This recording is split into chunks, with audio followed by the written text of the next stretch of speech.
Salam sejahtera buat Bapak dosen dan teman-teman sekalian. Izin memperkenalkan diri, nama saya Wahyu Ninggolan dari Prodi Informatika dengan NIM 11 S3 S24032. Nah, pada kesempatan kali ini kita akan menjelaskan praktikum pada week yang ketiga, pemrograman prosedural, yakni di sini nanti pada materi week ini kita akan membahas tentang branching dan juga repetition, di mana kita nanti akan menggunakan loop, baik for, do, while do, dan juga while. Hmm. Untuk percabangannya kita bisa nanti menggunakan if else, ya gitulah. Oke, kita langsung saja masuk ke bagian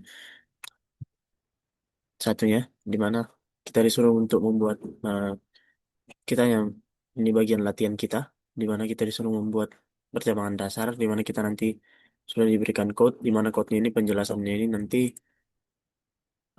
berarti kita di sini hanya untuk menghitung nilai mahasiswa dan menentukan nilai grade yang dia dapat. Di mana nanti di sini ada include studio.h, kemudian ini float nilai. Karena apa float? Tipenya karena mungkin saja dia nanti nilainya itu berkoma-koma. Jadi kita menggunakan tipe data float. eh, Bisa juga karena kan dia bisa angka desimal itu kan. Kemudian kita akan meminta input dari user, print masukkan dalam mahasiswa, terus kita scan, terus kita tengoklah di percabangannya bagaimana. Nah, dikatakan kalau dia nilainya lebih besar sama dengan 80 maka grade-nya A. Kemudian string slash n. Kemudian kalau dia grade-nya lebih besar dari 70 dia B. Kalau lebih besar dari 6, lebih besar sama dengan 60 C. Selain daripada itu, maka grade-nya dibuat menjadi D. Nah, kemudian kita return 0. Nah, kalau kita jalankan, ya nanti kita masukkan nilainya. Misalnya nilainya kita buat 89, 79. Nah, itu masuk dia ke grade B, karena dia kan belum sampai ke angka 80.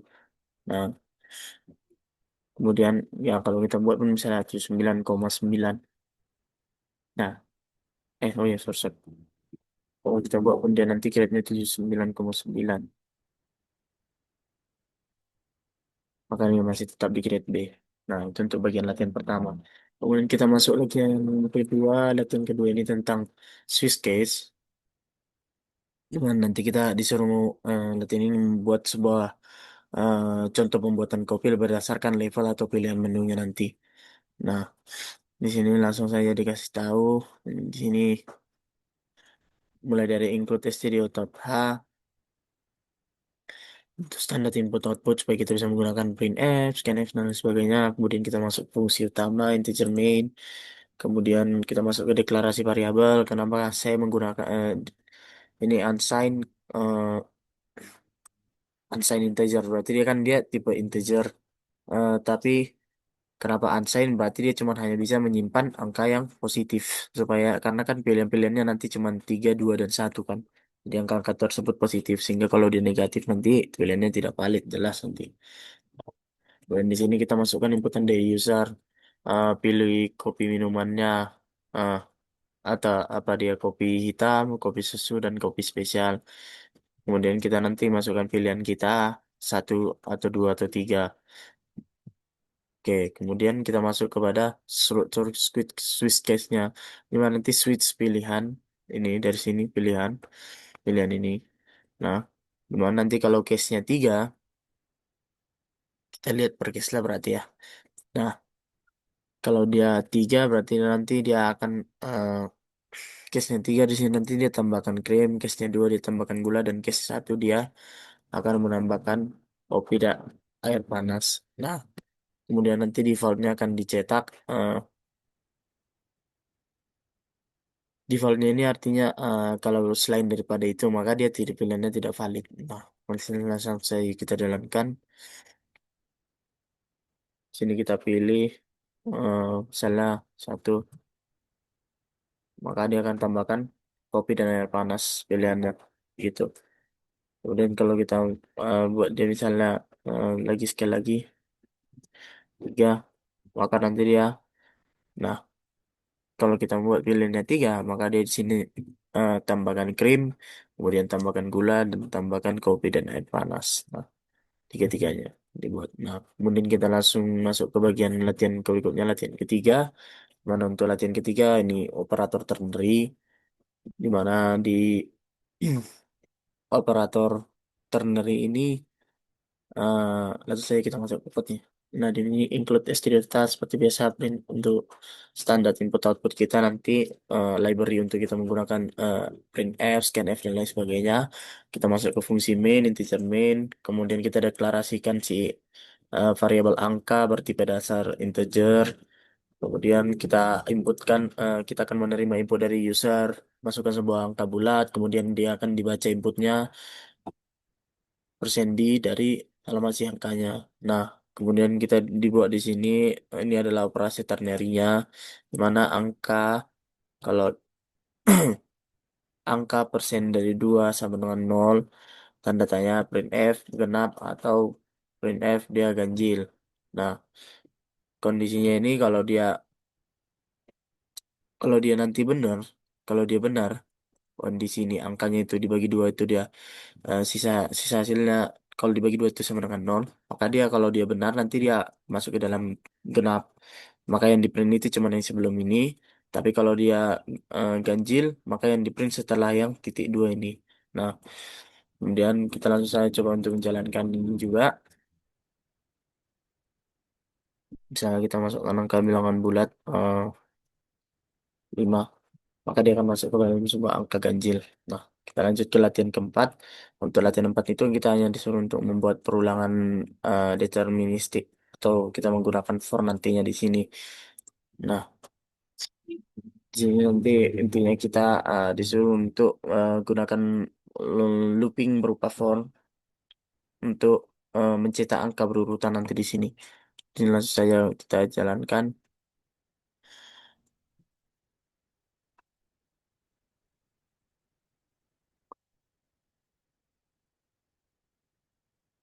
Karena dia lompat berapa kali, kita buat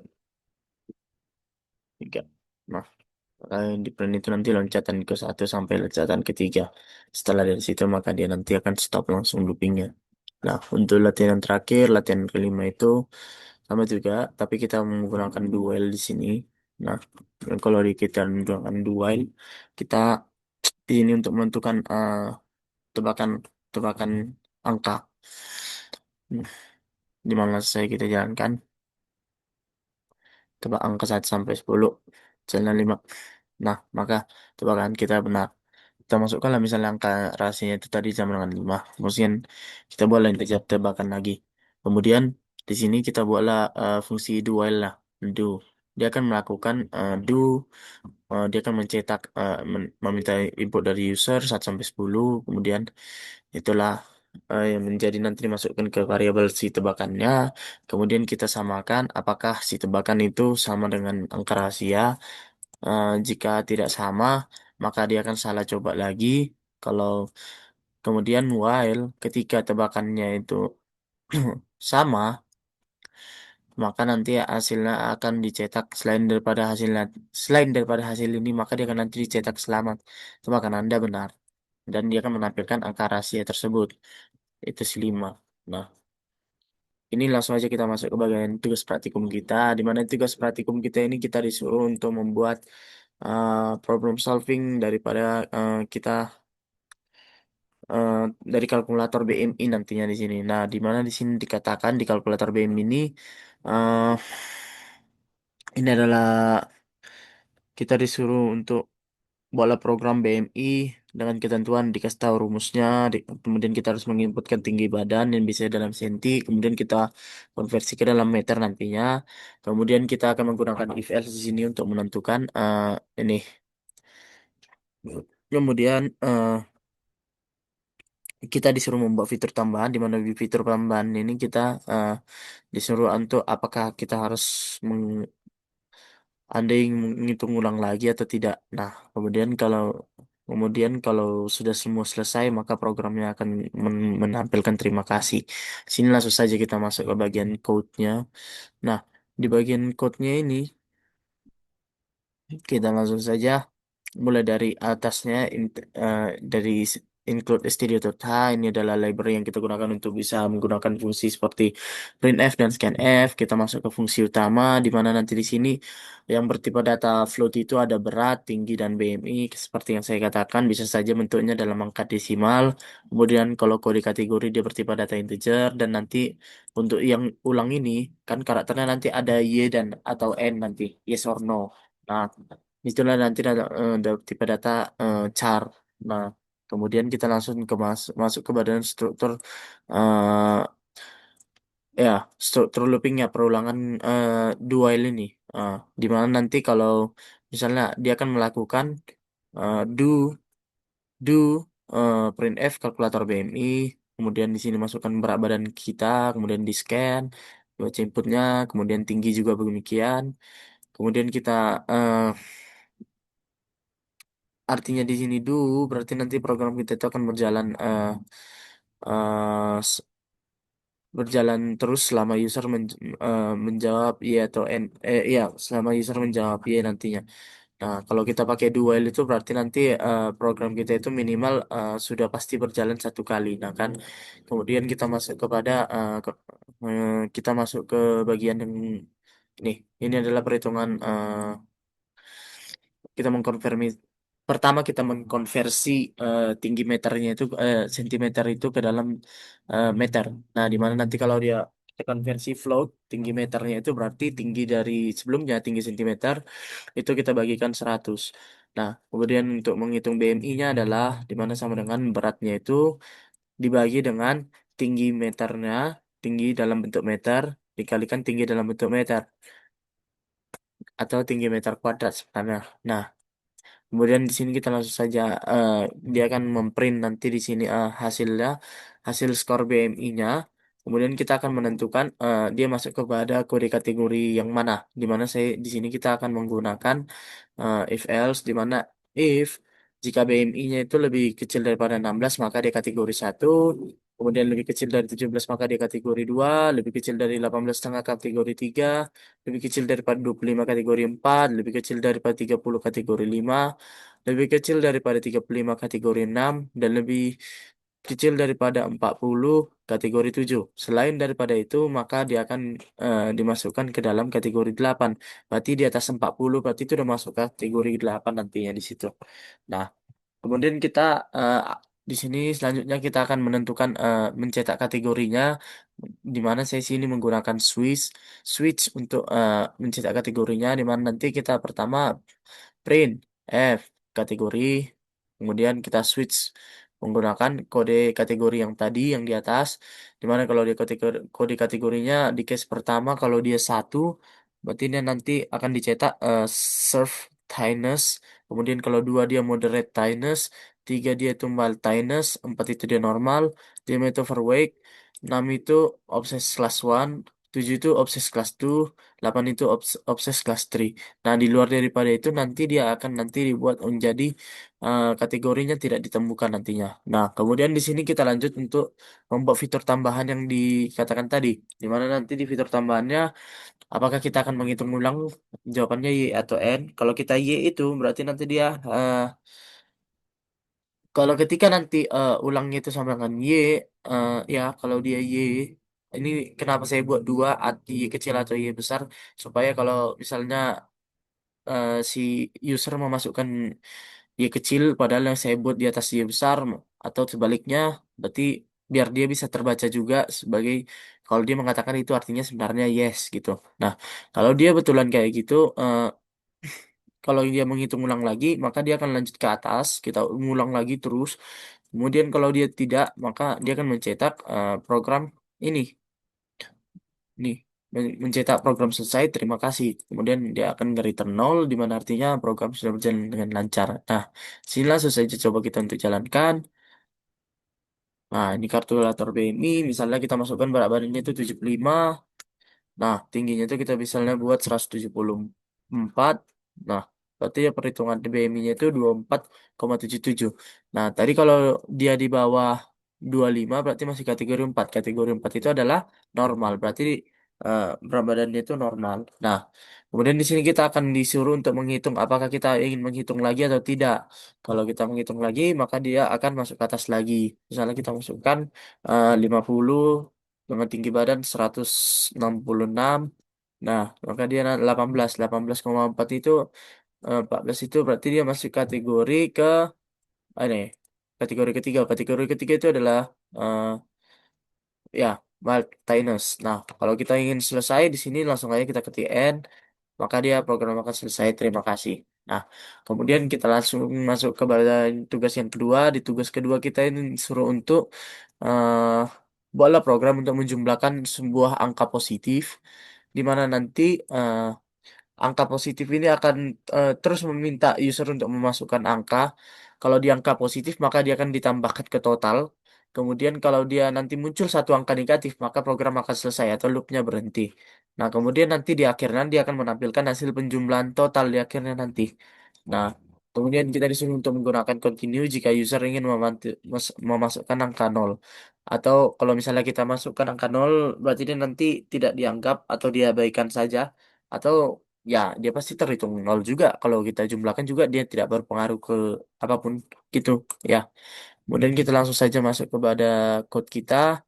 Di bagian code kita ini sama seperti tadi, include untuk kita nanti bisa menggunakan printf dan scanf. Kita masuk fungsi main, kita deklarasikan si angka itu bertipe data integer. Kemudian kita deklarasikan variabel total itu sama dengan nol, atau kita inisiasi dia nol agar penjumlahannya itu benar nanti dari awal. Kemudian di sini kita akan mencetak, suruh mencetak ini title-nya, program penjumlahan angka positif. Kemudian dikasih tahu petunjuknya.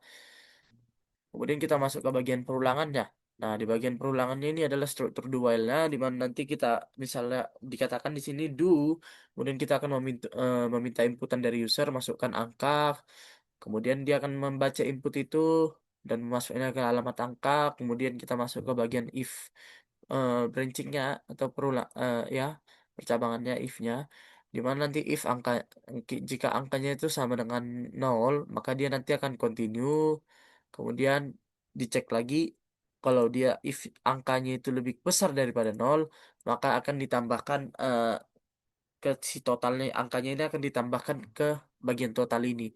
Nah, kemudian itu berlaku ketika angkanya itu lebih besar atau sama dengan nol, maka dia akan ditambahkan ke sini. Nah, kemudian dia akan mencetak ini total jumlah seluruh di luar daripada ini. Kalau dia misalnya nanti setelah dari sini nggak ada lagi, berarti dia nanti kalau misalnya udah masuk angka negatif, berarti dia langsung mencetakin nanti total penjumlahan angka positif, kemudian di persen D itu berarti dia mencetak si angkanya berapa, totalnya hasil angkanya itu berapa dari hasil totalnya itu. Kemudian dia return nol. Nah, di sini coba kita jalankan saja.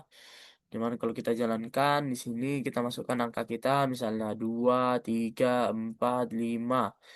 Kita masukkan juga nol pun nggak berpengaruh di sini. Kemudian kalau kita masukkan misalnya -5, nah berarti dia stop programnya. Nah, di sini kalau kita masukkan -5 bukan berarti dia nanti mengurangi hasilnya ini. Tapi kalau kita masukkan minus, dia hanya untuk sebagai penanda kalau dia nanti kalau udah ada angka minus berarti dia langsung berhenti. Dan yang dijumlahkan itu berarti dari sini sampai sini.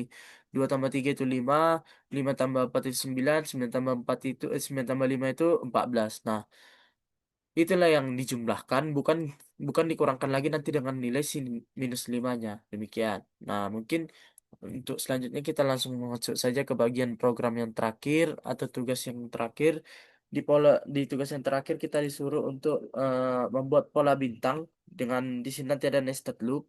Eh, di mana pola bintang program yang meminta input sebanyak bilangan positif n. Kemudian kita akan mencetak pola segitiga siku-siku dari jumlah n baris menggunakan perulangan for bersarang. Nah, kita langsung saja masuk ke bagian code-nya.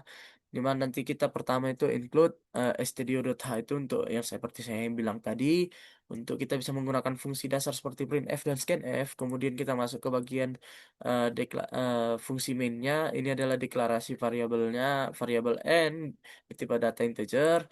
Kemudian kita akan memasukkan inputan dari user, di mana ditanya nanti kita akan memprint masukkan nilai n. Kemudian setelah dimasukkan dia akan dibaca inputnya oleh ya dibaca inputnya. kemudian dimasukkan ke alamat si n-nya ini, kemudian kita masuk ke bagian nested loop-nya. Nah, di bagian nested loop-nya ini, nah, disinilah nanti perulangannya ini dimulai dari for integer i sama dengan satu, i lebih kecil sama dengan n, i increment. Ini artinya eh, si integer si ya si i-nya ini nanti dimulai dari baris yang ke satu, kemudian sampai baris ke si n-nya, di mana nanti di setiap iterasinya nanti dia i-nya naik satu, makanya i increment artinya i-nya naik tambah satu terus. Nah, misalnya kalau n-nya itu 4 baris, n-nya itu 4, berarti nanti total barisnya itu ada 4 nanti di situ. Nah, kemudian kita masuk ke bagian for yang berikutnya, di mana for j sama dengan satu, j lebih kecil sama dengan i, j increment. Artinya kalau dia j-nya ini sama dengan satu. Nah, berarti sama seperti tadi dia mulai dari baris ke satu, kemudian di sini j lebih kecil sama dengan satu. Berarti nanti kalau artinya di baris satu itu dia nanti akan kalau j-nya itu sama dengan satu, berarti nanti dicetaknya itu cuma satu bintang. Kemudian kalau di baris keduanya nanti ada, kalau dia eh, di baris dua nanti dicetak dua bintang, di baris ketiga dicetak tiga bintang, dan begitu seterusnya nantinya. Nah, kemudian di sini kita akan cetak si bintangnya, eh, di print f daripada si bintangnya. Nah, kemudian kita print slash n di sini. Nah, di sini coba langsung saja kita jalankan.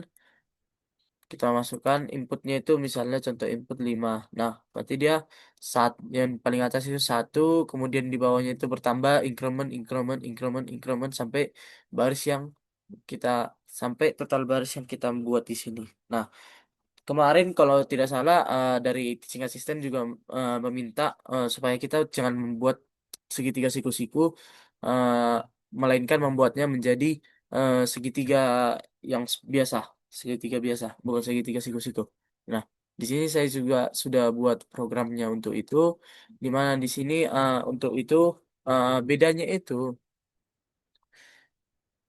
itu ada di bagian loop utamanya itu juga sih sebenarnya. Nah, di mana nanti kalau di sini kan eh, sama mulai dari atas sampai sini itu sama seperti yang tadi. Kemudian kita masuk ke bagian perulangannya. Di perulangan yang pertama juga dia sebenarnya masih sama, di mana for i integer sama dengan satu, i lebih kecil sama dengan n, i increment. Berarti dia mulai dari baris satu akan berjalan sampai ke si n-nya. Jadi totalnya itu ada n baris nanti. Nah, kemudian kita masuk ke bagian untuk ini untuk nanti mencetak spasinya. Ini kita untuk mencetak spasinya. Di mana nanti for integer j sama dengan satu, j lebih kecil sama dengan n kurang satu, j-nya itu plus plus. Nah, kenapa di sini saya buat n kurang satu? Karena di baris ke satu itu kan nanti barisnya pasti lebih banyak daripada baris selanjutnya. Dimana kalau misalnya di baris pertama, berarti kalau dia membuat kita supaya di tengah, di baris kalau n-nya 5, berarti harus ada 4 spasi sebelum nanti kita masukkan bintang di bagian kelimanya itu kan. Nah, kemudian kita begitulah ke baris selanjutnya. Tapi kalau kita buat di baris selanjutnya kita tidak kurangi n kurang satu tadi, berarti nanti dia nanti jadi apa?